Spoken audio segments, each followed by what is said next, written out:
I'm Shai. I'm Sean. I'm William. I'm Lorenzo. And I'm Maya. Today we will be talking about sexting, a sensitive topic that can be difficult for both teachers and students to discuss. Can you remember a time when you shared a secret or something really personal with someone else? You don't have to share the secret or who you shared the secret with, but just tell what was the experience like and how it made you feel.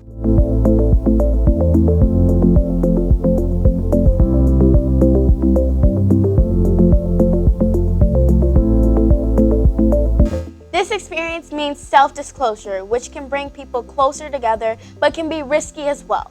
This is a very sensitive topic, and it's important that you can be your most mature self while discussing it.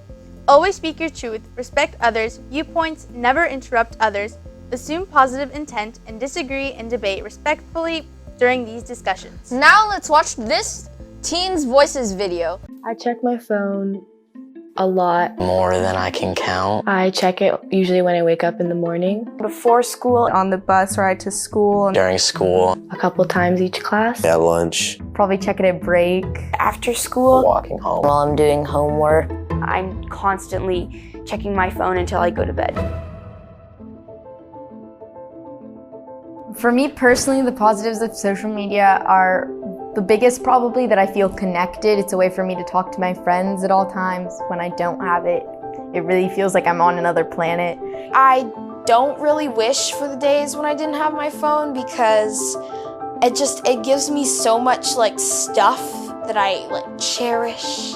I think I really enjoy social media when I am discussing issues with like-minded people or talking about things I'm very passionate about. I like to make artwork and write, and so sometimes I'll use that as a platform to display my art. It's fun. I like posting, I like editing pictures. It's just fun to be able to talk to my friends all the time. I never really feel depressed or anything like that.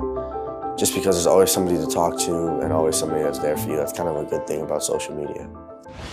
It has definitely created a pressure for people to keep on doing it, and I know that it's basically to keep them on the app. The autoplay kind of helps me binge watch because if I don't get to the remote and click back, then it's just gonna start playing. It is hard to keep track of the episodes and hours when you're binge watching. I think that is definitely a part of it.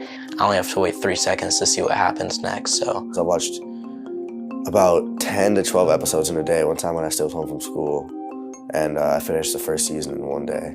I think I've done that twice. There's been times where I've planned on just watching one video, but then I've kept watching more because they're recommended, and then it just keeps going, and all of a sudden a ton of time has passed. You know, sometimes when I'm really into the show, but I have something else I need to do, it's very hard to decide if I should click out or not. But it starts playing the next episode, I'm like, oh, it won't hurt, just one more. You find yourself 2 hours later, and you're still watching it, and you have homework to get done.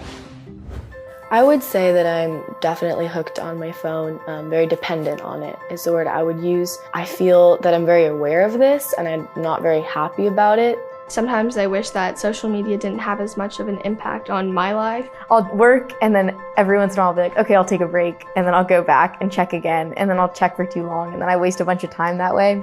It really makes you feel less whole when you realize you're putting so much energy into something that's on a little box in your hand. It's something new, it's always exciting, it keeps your attention, and that constant turnover of adding new things definitely contributes to the amount of time people spend on it.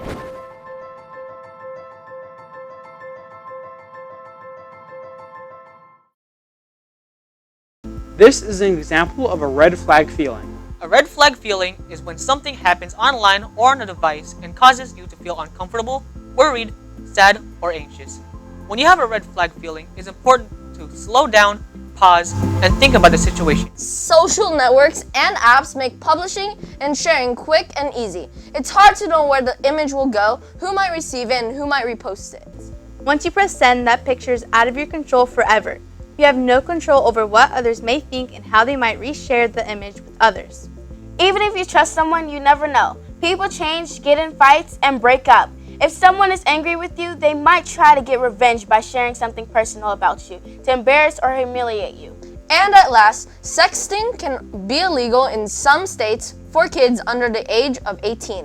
When it comes to self-disclosure and sexting, it is never okay to pressure someone into doing something they're not comfortable with, like sexting. Also, when it comes to self-disclosure and sexting, it is never okay to Share or forward a text that someone has sent to you, whether you wanted it to be sent to you or not. Your actions can embarrass and humiliate someone and devastate their life. If you are being harassed, being pressured, or receiving unwanted messages from someone else, block that person and tell a trusted adult. Today we learned about sexting and its major consequences for you and for others. Sexting can spread throughout the internet and can ruin relationships. What takeaways from this lesson are important for you to know now? Or maybe 3 years from now?